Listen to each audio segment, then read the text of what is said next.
Na TV Cartório, nós temos agora a participação do Dr. Maurício Zocum, que vai falar sobre direito tributário na área do serviço extrajudicial.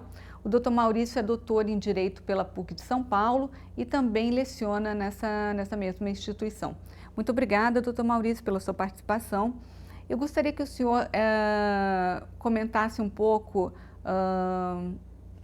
de forma geral, como é a tributação não vamos usar a palavra cartório, né, dos serviços extrajudiciais. Bom, inicialmente, bom dia, boa tarde, boa noite a todos.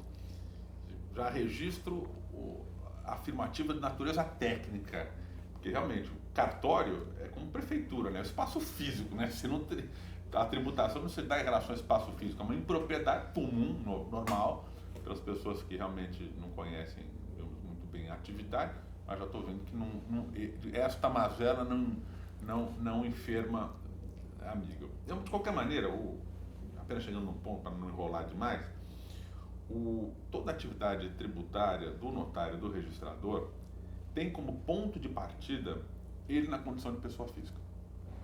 Então, o centro de todo o regime tributário é a sua condição de pessoa física. E por que isso? Porque a Constituição da República, ela prevê que as atividades públicas podem ser desempenhadas ou direto ou indiretamente. Vocês vão achar que eu estou enrolando, mas é que para chegar no aspecto tributário, eu tenho que fazer essas primeiras considerações preliminares.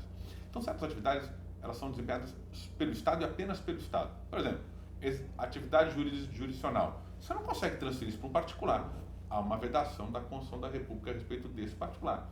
Prestação de representação diplomática do Brasil, só o Estado pode fazer. Então, certas atividades, só o Estado pode, ele titulariza e desempenha.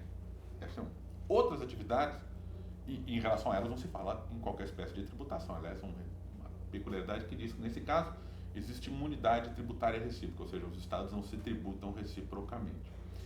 Existem outras atividades, aí começa a figura da tributação, em que o Estado ele pode desempenhar ou diretamente, mas é uma faculdade, ou, pelo contrário, ele transfere o exercício dessas atividades, não a própria atividade, mas o seu exercício, para particulares.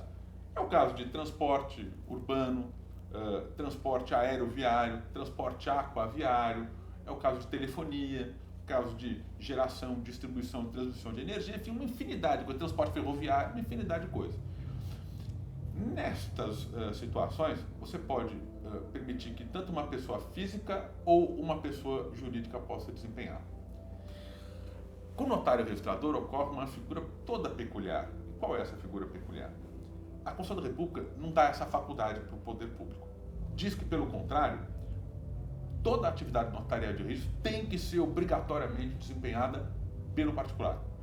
Tirante umas poucas hipóteses, que são praticamente óbvias, qualquer um poderia responder. No exterior, tem concurso para notário no exterior? A resposta é não tem, né? Por quê? Porque aí você tem aquela figura quem desempenha as atividades notariais de registro exterior é a representação diplomática brasileira. Aí vem, poxa, eu tenho que consularizar uma firma. A consularização, na verdade, é um reconhecimento de firma que recebe um nome diferente, porque é feita pelo cônsul, né? Daí vem a figura da consularização. E também outras atividades, e também em relação a essas não se aplica a tributação. E por fim, outras atividades também desempenhadas pelo Estado, como por exemplo, desempenhadas pelas juntas comerciais, também não há tributação. E aí, chegamos no ponto da tributação. Quer dizer, o notário registrador a atividade notária de registro é por ele desempenhada em território nacional, tirando o caso das juntas comerciais. 2, esta atividade do notário registrador, ela é desempenhada na pessoa física do notário. Então, a outorga da delegação, investidura, é realizada, vou dizer um palavrão, intuito personae, quer dizer, é realizado na pessoa física e na condição física do notário, porque ele é selecionado, né? Você seleciona o notário mediante um processo seletivo de pessoas que é o concurso público para ingresso de provas e títulos ou para remoção, concurso de títulos, que é um processo de títulos. Então, é sempre levando em consideração a pessoa física do notário. Se a pessoa física do notário emerge como um grande núcleo em relação do qual gravitam todos os institutos da atividade notarial de registro, certamente não seria um instituto tributário que poderia, mudando uma visão copernicana, fugir desse eixo. Não, pelo contrário, ele gravita também em torno desse eixo. Então, em torno do eixo da figura do notário registrador que ocorre a tributação. E como é que ocorre essa tributação? Se ele é uma pessoa física, ele é tributado como tal, como pessoa física. E aí cai no senso comum, né? O direito não pode ser, por exemplo, uma sétima arte, aquela que é atributo exclusivo dos alquimistas, né? Que só eles são capazes de identificar. A pessoa comum diz, ué, se o camarada desempenha uma atividade como pessoa física, ele é tributado como tal. Então, o que vai recolher? Pela atividade em si mesmo considerada, vai recolher imposto sobre serviço, né? Imposto sobre serviço de qualquer natureza, que é o tributo municipal que grava essa atividade. Tem algum tributo estadual sobre a própria atividade? Não tem. Porque o tributo estadual por excelência, ICMS, não estou vendendo mercadoria, é um serviço. Tem IPVA, não estou...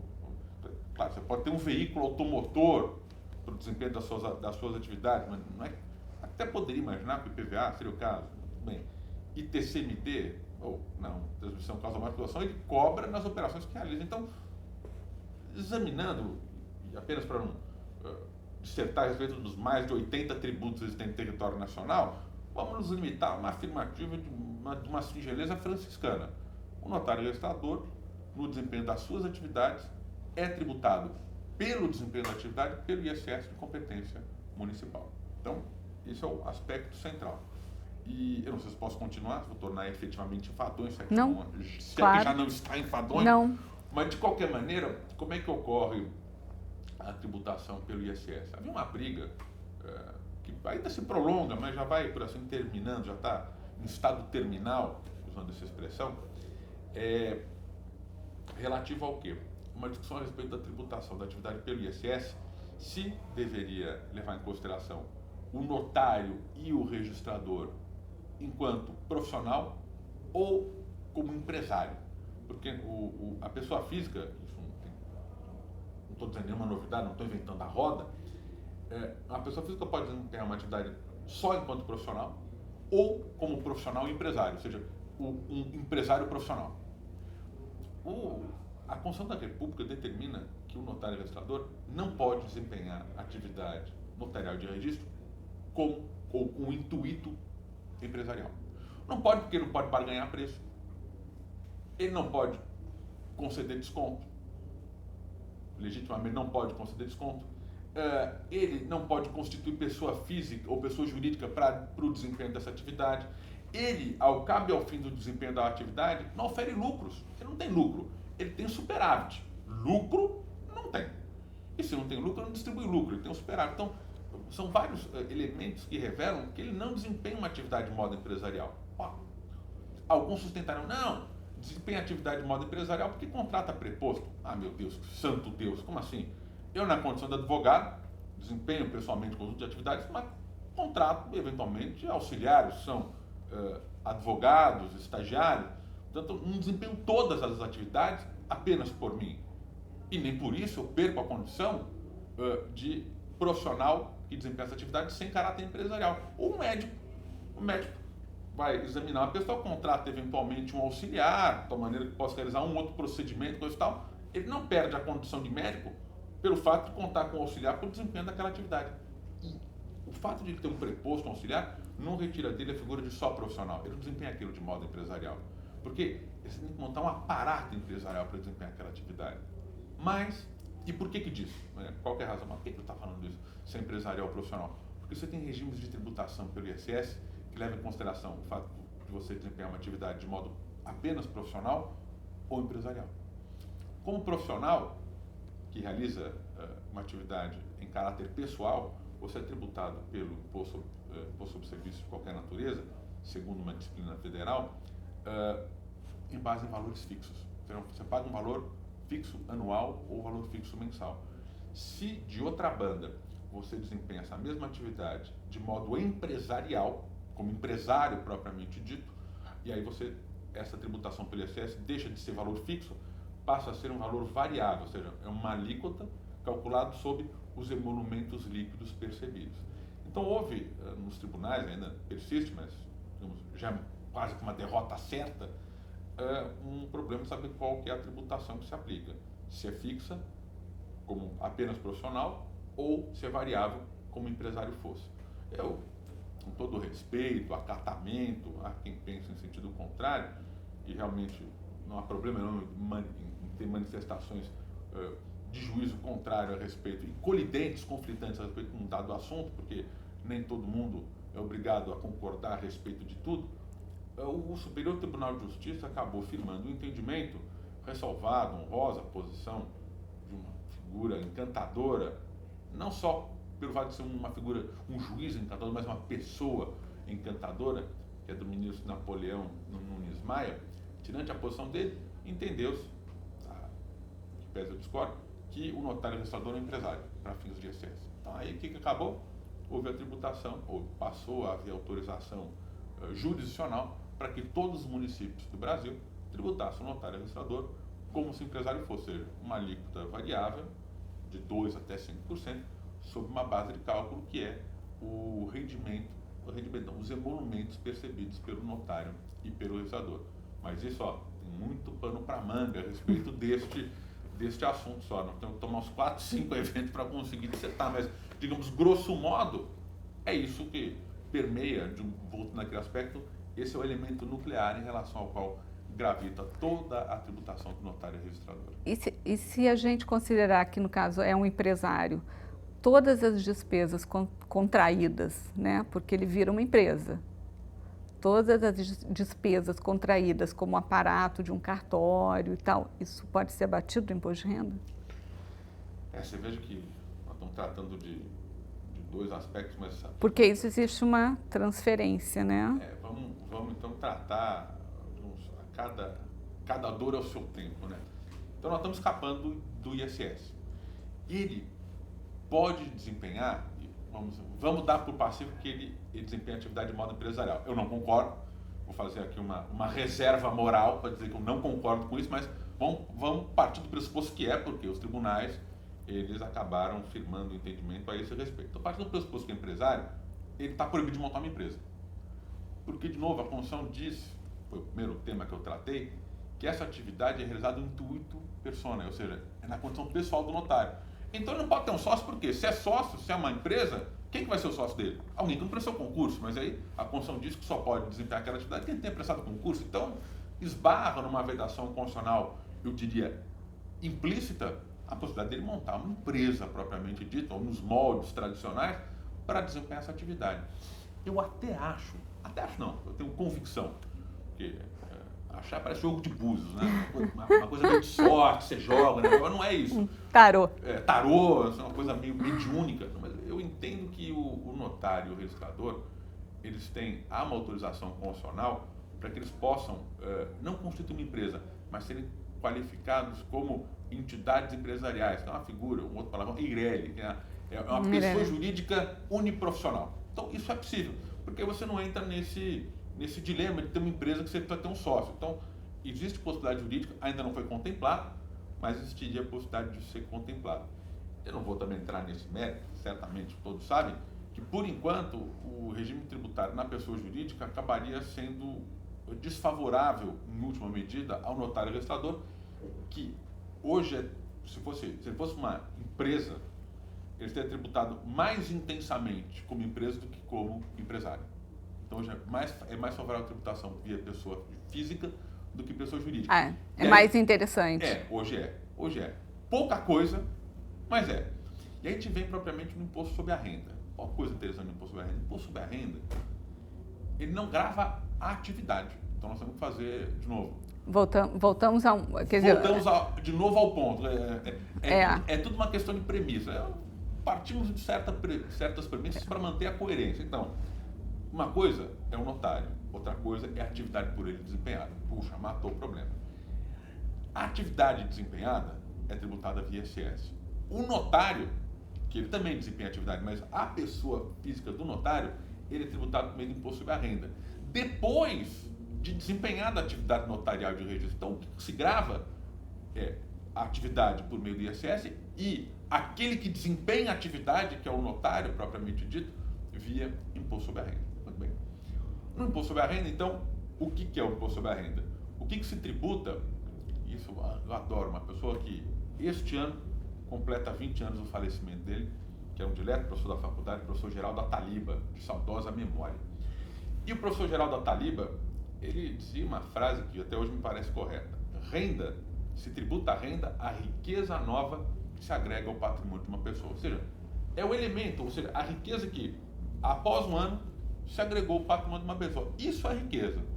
É isso que se tributa por meio do imposto sobre a renda. Você vai jogar lá na Mega Sena, na Loto, vai Mega Sena, agora eu vou viajar o Brasil todo, ganhou. Se ganhar, você já não estava aqui, significa dizer que ainda não ganhou. Mas se ganhar, significa dizer, aquela mais-valia, que é a riqueza nova, se agregou meu patrimônio, eu vou tributar essa mais-valia. E o notário registrador?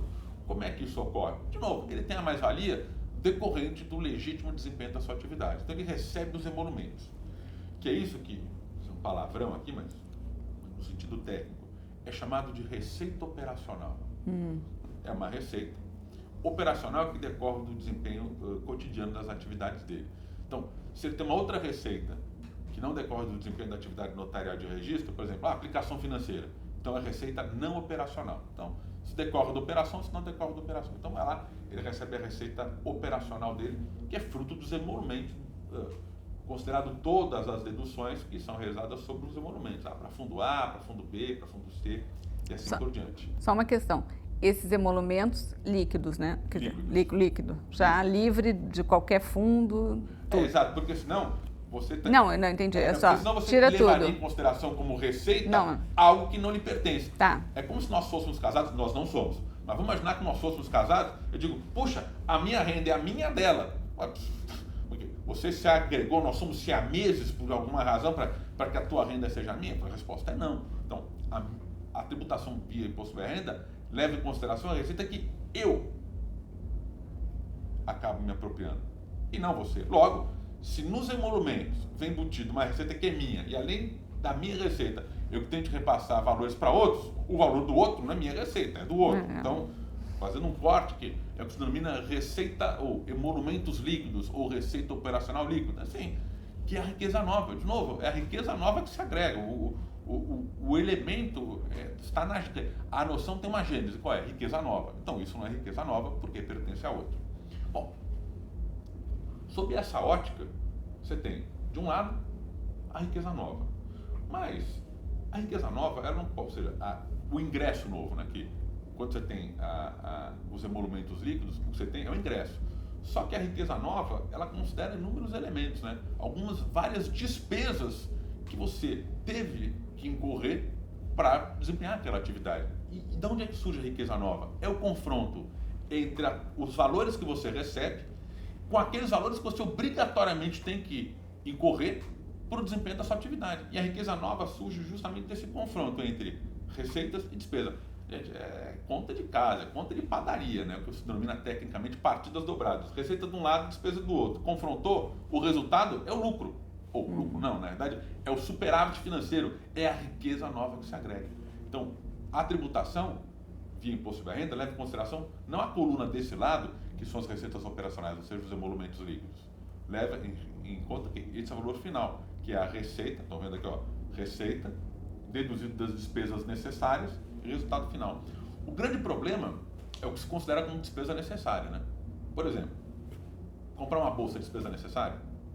Para você, poxa, uma maquiagem, o cabeleireiro, é uma despesa fundamental, sem o qual a mulher não mantém a sua dignidade.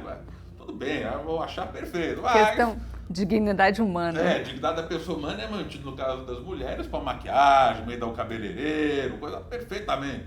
Um banho de loja, eu vou entender. Agora a pergunta o que é objetivamente considerado como despesa necessária para um titular de uma serventia notarial e de registro. E nesse caso, a despesa operacional é aquela despesa sem a qual não é possível o desempenho da atividade. Essa definição genérica, e ela é genérica mesmo, porque você não consegue, inclusive com o correr dos anos, com a evolução da sociedade, das novas tecnologias, antever quais serão as despesas necessárias. Imagina para um cartório da década de 40 e fala, olha, você vai ter que considerar como despesa necessária um rol taxativo. E depois? E o equipamento técnico? E o computador? E a máquina do Xerox na década de 40 não tinha, era aquele mimeógrafo que você botava álcool dentro e ficava girando? Se fosse um rol taxativo, falou, mimeógrafo, mas o mimeógrafo não existe mais, então não é despesa operacional. Então você trocou o mimeógrafo pelo Xerox, como o Xerox não está indicado como sendo obrigatório, perdão, Xerox é máquina, cópia reprográfica, uma máquina reprográfica, então como não está contemplado uma lista do que é despesa necessária, você não pode utilizar. Então, seria uma idiotice, né? Se bem que está cheio de idiota, mas de qualquer maneira, seria uma interpretação equivocada de uma maneira mais suave. Então, o rol de despesa necessária, ele é um rol que a gente denomina exemplificativo, justamente porque é uma incapacidade de se antever todas as despesas necessárias. Então, o que faz a legislação? É prevendo uma outra despesa, aquela, salário. Salário, bom, se você contratou funcionário e paga salário, o salário é obrigatório. Despesa com energia elétrica. Despesa com energia elétrica, sem energia elétrica, o cartório não funciona. Se o cartório não funciona, eu não consigo obter a renda. Então, você começa a atrelar despesa realizada sem o que não se desenvolve a atividade. Você vai começando a atrelar. Mas aí, você vai chegar no que se chama zona de penumbra, né? Quando a coisa é como se fosse a aurora e o crepúsculo, né? Tu não sabe se é meio-dia, se é meio-noite, uma coisa meio-dia, meio-noite, mas não chega assim. Então, o crepúsculo, propriamente, é onde dá a briga, né? Então, também existe uma zona crepuscular em relação à despesa operacional, né? Quais são certas despesas que podem ser consideradas como operacionais? Então, vamos lá. Não, porque inclusive alguns podem ter um investimento maior, quer dizer, podem, enfim... Por exemplo, o cara resolve comprar, ao invés de... compra um conjunto de softwares. Exatamente, Que alguém pode falar, não, mas esse software não era necessário, não era imprescindível. Não era imprescindível, mas melhorou. Aí você começa a discussão, o que na verdade é considerado como despesa. É imprescindível ou o que melhora? É a perfumaria, mas a perfumaria que refina o desempenho da atividade ou a perfumaria não? Então você começa a considerar que ela é despesa necessária, é despesa supérflua, qual que é o conceito? E aí dá pano para manga, que aí é por uma vida inteira. Mas veja, às vezes não é nem por maldade que isso ocorre, né? Eu vou usar uma expressão que todo mundo sabe, né? Enquanto isso estiver sendo veiculado, o pessoal vai entender.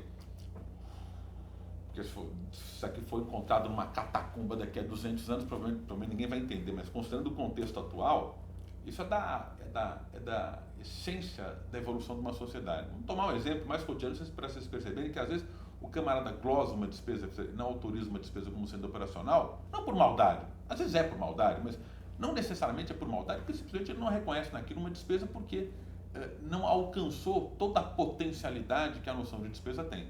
Mas é que é algo natural. Veja em consideração o que é. O que é uma família? Na década de 60, era a família doriana, né? Marido, mulher, 2 filhos. Sem que houvesse alteração do texto constitucional e alteração legislativa, o Supremo Tribunal Federal decidiu que a família pode ser formada por duas pessoas do mesmo sexo. Mudou a lei? Não mudou. Mudou a Constituição? Também não mudou.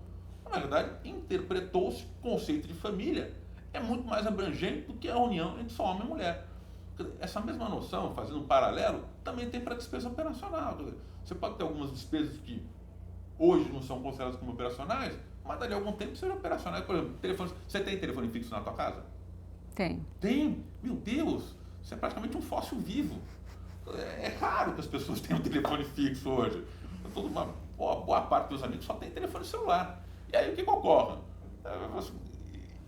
Note como é que houve a evolução da sociedade da maneira que você olha, telefone fixo é uma coisa desnecessária, porque com o correr dos anos passou a ser um elemento desnecessário. Ao passo que o telefone celular agora é algo imprescindível. Se o camarada não tem telefone celular, ele está alijado do mundo. Então você veja que a noção de essencialidade e na verdade, elemento supérfluo, ele é cambiável ao longo do tempo. Por isso, e apenas voltando ao elemento central, que o rol, as hipóteses de uma despesa considerada como necessária ou supérflua, ele é exemplificativo, ele é aberto para o mundo, ele é aberto para as novas realidades. Mas aí, exatamente, mas aí a gente cai numa discussão interessante, porque, na verdade, quem investe na prestação de um serviço. E tem aquele que não investe nada e que vai ter uma receita, obviamente que... Vou completar o relativo. Veja, tu recebe 100.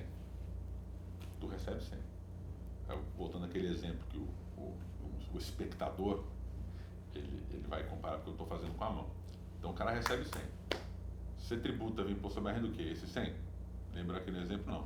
Você vai tributar aqui no final, que é o resultado líquido. Do líquido. Se o cara tem uma receita muito alta, mas não tem despesa nenhuma, esse número aqui embaixo fica inflado. Gordo. Gordura para queimar, né? Aí, o que é? Você tributa mais intensamente, você grava mais intensamente. É claro que o resultado líquido final para o cara é maior, Então, o que na realidade ocorre? O mau desempenho, o mau desempenho da atividade com pouca atualização técnica, é claro que você vai poder dizer o seguinte: estou sendo tributado em maior magnitude, mas também me sobra mais. E aí você tem o quê? A corrosão de uma boa prestação de serviço por uma ganância, não há uma expressão, não há palavra melhor que represente isso, por uma ganância de uma pessoa que desempenha uma atividade. A ganância em si mesmo, considerada, não é um mal. Claro, as pessoas querem progredir na vida e às vezes a ganância pode ser um elemento, digamos, pouco fraternal, não é muito ao meu gosto, mas é um elemento inerente ao desenvolvimento humano. Mas a ganância não pode ser elevada a um potencial tal que redunde, por assim dizer, no aniquilamento da galinha dos ovos de ouro, ele poder colocar em risco o desempenho da própria atividade. Mas aí não é um problema tributário. Aí nós vamos chamar a corregedoria de justiça, falar, ó, camarada, que o serviço está depreciado. Banco aqui para os usuários é aquele banco para ordenhar a vaca, sabe como é que é ou não?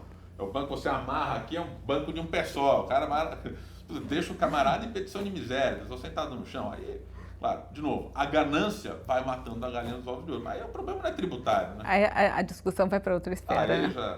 Aí é para conversa de bar, né? Aí já é para um outro fórum. Obrigada, doutor Maurício. Imagina que é isso. Bom, nós conversamos com o doutor Maurício Zocum, que é doutor em Direito Tributário pela PUC de São Paulo, e nós já voltamos com mais um módulo da TV Cartório. Muito obrigada.